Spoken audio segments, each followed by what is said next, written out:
ಎಲ್ಲ ನನ್ನ RR ಕನಸುಗಳ ಕಾರ್ಖಾನೆಯ ವೀಕ್ಷಕರಿಗೆ, ಚಂದಾದಾರರಿಗೆ, ಸ್ನೇಹಿತರಿಗೆ ಸಂಕ್ರಾಂತಿ ಹಬ್ಬದ ಹಾರ್ದಿಕ ಶುಭಾಶಯಗಳು. ಈ ಸಂಕ್ರಾಂತಿ ನಿಮ್ಮೆಲ್ಲರ ಜೀವನದಲ್ಲೂ ಸಂಶಾಂತಿ, ಸಂಪ್ರೀತಿ, ನೆಮ್ಮದಿ, ಸುಖ ಎಲ್ಲವೂ ಕೊಟ್ಟು ಕಾಪಾಡಲಿ ಅಂತ ಕೇಳಿಕೊಂಡು ಈ ಸಂಕ್ರಾಂತಿ ಸಂದರ್ಭದಲ್ಲಿ ಈ ಸಿನಿಮಾ ಸರಸ್ವತಿಯಲ್ಲಿ ಒಂದು ಸತ್ಯ ಕಥೆನ ಹೇಳೋದಕ್ಕೆ ಇಷ್ಟಪಡ್ತೀನಿ. ಸಂಕ್ರಾಂತಿ ಹಬ್ಬ ಅಂತಂದರೆ ನಮಗೆ ಅಂದರೆ ಕ್ರೇಜಿ ಸ್ಟಾರ್ ಅಭಿಮಾನಿಗಳಿಗೆ, ರವಿಚಂದ್ರನ್ ಅವರ ಅಭಿಮಾನಿಗಳಿಗೆ ಒಂಥರ ಹಬ್ಬನೇ. ವರ್ಷದ ಮೊದಲನೇ ಹಬ್ಬ, ನಮ್ಮ ಅಭಿಮಾನಿಗಳಿಗೆ ದೊಡ್ಡ ಹಬ್ಬನೇ. ಯಾಕೆಂತಂದರೆ ಸಂಕ್ರಾಂತಿ ಸಂದರ್ಭದಲ್ಲಿ ರವಿ ಸರ್ದು ರಿಲೀಸ್ ಆದಂಥ ಸಾಕಷ್ಟು ಸಿನಿಮಾಗಳು ಅತ್ಯಂತ ಯಶಸ್ಸು ಕಂಡಿವೆ. ಅದಕ್ಕೆ ಸಾಕಷ್ಟು ಉದಾಹರಣೆಗಳು ಕೂಡ ಇದೆ.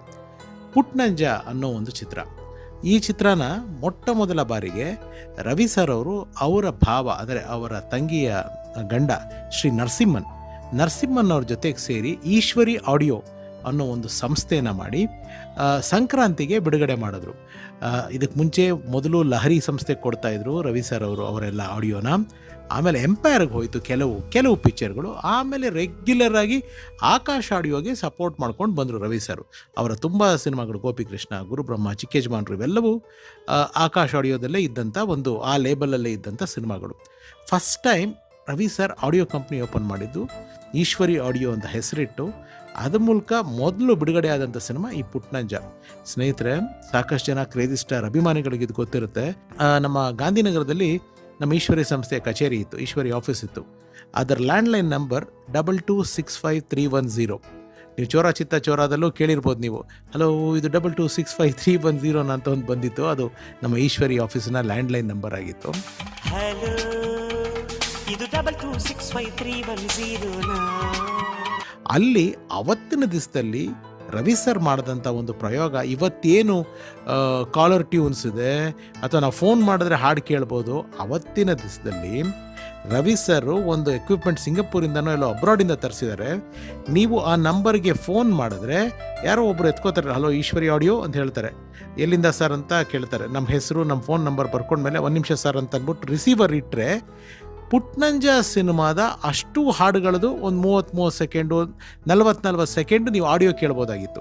It was a sensation. ಆ ದಿವಸಗಳಲ್ಲಿ ನೀವು ಟೆಲಿಫೋನ್ ಮೂಲಕನೇ ಕೇಳಿಸ್ಕೋಬೋದಾಗಿತ್ತು ಎಲ್ಲ ಹಾಡುಗಳು ಆ ಪಿಕ್ಚರ್ದು. ಅಂದರೆ ರವಿ ಸರ್ ಕಾನ್ಸೆಪ್ಟ್ ಏನಿತ್ತಂತಂದರೆ, ನೀವು ನನ್ನ ಕ್ಯಾಸೆಟ್ನ ತೊಗೊಳಕ್ಕೆ ಮುಂಚೆ, ಹಾಡಿನ ಕ್ಯಾಸೆಟ್ನ ತೊಗೊಳಕ್ಕೆ ಮುಂಚೆ ಹಾಡು ಕೇಳಿ ತೊಗೊಳ್ಳಿ.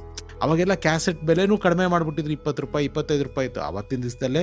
ಅದೆಲ್ಲ ಮಾರ್ಕೆಟಲ್ಲಿ ಇರೋದಕ್ಕಿಂತ ಜಾಸ್ತಿ ಕೊಟ್ಟರು. ಪುಟ್ನಂಜ ಆಡಿಯೋ ಬೆಲೆ ಜಾಸ್ತಿಗೆ ಮಾರಾಟ ಮಾಡಿದ್ರು. ಆಡಿಯೋ ಕೇಳಿಸಿ ವ್ಯಾಪಾರ ಅಂದರೆ ಪಬ್ಲಿಕ್ ಕೇಳಿಸಿ ವ್ಯಾಪಾರ ಮಾಡಿದಂಥ ಮೊದಲ ಹಠವಾದಿ ಅಥವಾ ಮೊದಲ ಛಲಗಾರ ನಮ್ಮ ಕನಸುಗಾರ ಡಾಕ್ಟರ್ ವಿ ರವಿಚಂದ್ರನ್.